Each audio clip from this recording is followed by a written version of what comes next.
عسلامة ومرحبا بكم في ريسيت جديدة اللي هما لي غوفر. هذا المشهد متاعها النهائي، ان شاء الله تعجبكم. هذه وصفة نجمو نشاركوا فيها صغيراتنا باش يحضروها معانا يشيخوا عليها. مكوناتها متوفرين في كل دار، ما تتطلبش منا برشا وقت في التحضير، والنتيجة متاعها كما تشوفوا. تابعوني في الفيديو للآخر باش تعرفوا لي زاستيس الكل. به للمكونات، هوني عندي 3 بيضات، عندي 3 كاس متاع سكر، وعندي 4 كاس متاع زيت، عندي ملعقة صغيرة من الفانيليا، مش نقرب لكم باش تشوفوا راهي ملعقة صغيرة باش تنحينا الريحة الخايبة متاع العظم، ورشة متاع ملح، وعندي هوني 2 كيسان بالكاس المعياري هذاك حليب، راهم المكونات الكل بدرجة حرارة الغرفة.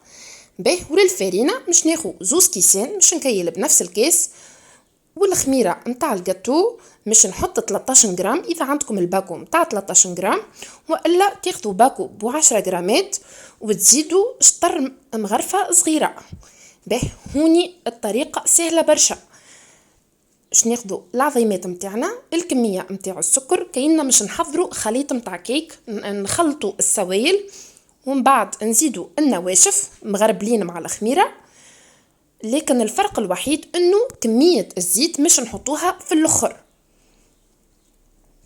به راهو كيما تجمو تستعملوا 4 كاس متاع زيت، كيما تجمو تستعملوا نفس الكمية اللي هي 60 مليلتر من الزبدة، تذوبوها وتبردوها وتاخذوا 60 ملي.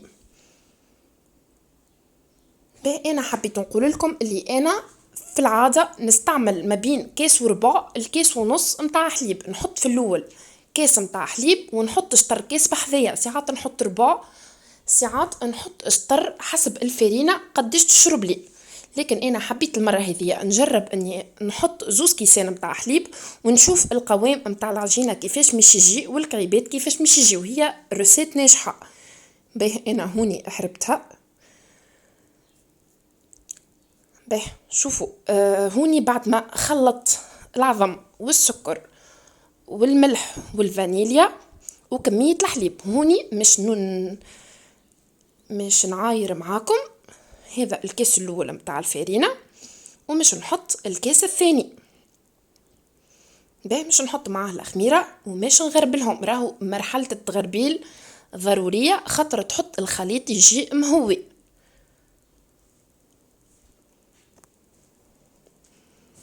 به شفتوا راهو الزيت قاعد على يساري، مش نحطوه كمرحلة أخيرة. وهذه 10 جرامات متاع الخميرة، ومش نزيد كمية صغيرة من الباكو الثاني.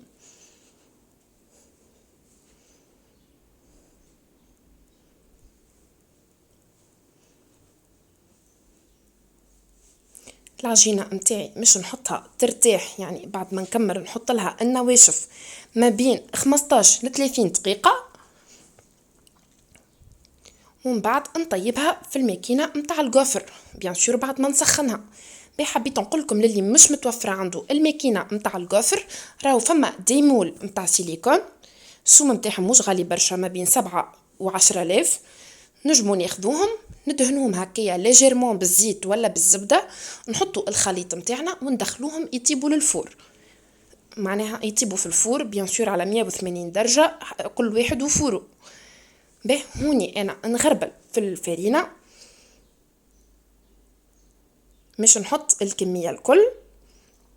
به هوني بعد ما حطيت 2 كيسان متاع الفارينة كاملين، ومش نحط كما قلت لكم كمرحلة أخيرة 4 كاس متاع الزيت.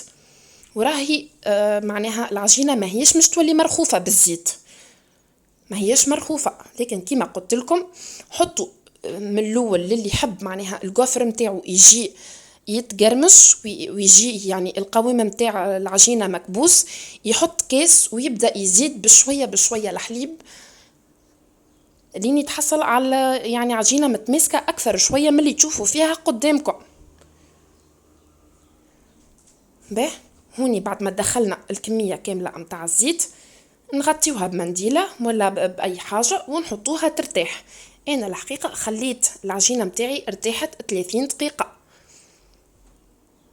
به سخنتوني الماكينة متاع الجوفر متاعي. هذه العجينة بعد ما ارتاحت 30 دقيقة، شوفوا القوام متاعها كيفاش. به هوني حبيت نقولكم على حاجة، انه ماكينة الجوفر كي ندهنوها بالزبدة تكون بدرجة حرارة الغرفة، ما هيش مذوبة تنجم تغشنا يعني. نجمو يعني نحطو كمية اكثر من اللازم من الزبدة وتجي كعبة الجوفر متاعنا مزيتة. هذاك علاش انا يا نستعمل زيت في الدهنان يا نستعمل زبدة ونكون ذوبتها باش ما نحطش كمية كبيرة. هوني راكم تشوفوا فيا ندهن في الماكينة متاعي بالفرشات. به هوني نحطوا كمية من الجافر وما نحطوش كمية اكثر من اللازم باش كي نسكروها ما تفيضش على جناب.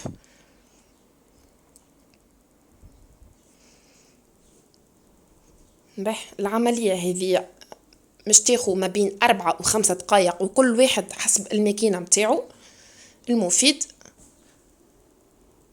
تشعل هذيك لمبة خضراء. به هوني الكعيبات متاعنا طابو، وانا ديما بعد ما نطيبهم خاطر مش نطيب الكمية كاملة نحطهم على حاجة مشبكة بيان سور يعني باش ما يعرقوش. به انا هوني تتواصل العملية متاع التطيب متاعي متاع كعيبات الجوفر. حبيت جوست نوريكم انا باش مش نزين، وراه اذا متوفر حاجة ولا حاجتين للزينة تكفي، مش لازم المكونات اللي انا عندي. به هذايا القوام متاع الكريمة تارتيني لازم يكون هكايا. انا سخنته في الميكرووند، راهو اللي مش متوفر عنده ميكرووند يجم يسخن على بان ماري. المفيد تولي سيريا الكريمة تارتيني باش تعطينا منظر مزيان كيف نزينو. وانا استعملت لي بوش جوتابل، نصب الكريمة تارتيني في البوش جوتابل ونقصها كي قطعة صغيرة ونزينها كي على شكل خطوط. بهوني بعد ما طيبت الكعيبات متاعي الكل، انا الحقيقة خرجت لي 11 كعبة وكل واحد وماكينته يعني والكبر متاعها. به طريقة الاحتفاظ راهو الاحتفاظ بعد ما يبردوا بالباهي الكعيبات، يا نحطوهم في دي ساشي متاع اليمونتير كي من هكايا ونحطوهم في وسط كل ساشي كعبة ولا كعبتين في الفريجيدير، والا نستعملوا الحكك كيما الحكة اللي انا توريتكم، يعني تصبر ما بين 7 و10 ايام. به هذا الجوفر متاعنا في شكله النهائي. بعد ما كملت زينته عملت كعيبة شوكولا وكعيبة سبيكولوس وكعيبة شطر سبيكولوس وشطر شوكولا. كان عجبتكم الوصفة حطوا لي جيم وعملوا لي سابوني، وكان عندكم سؤال حطوا لي في لي كومنتير.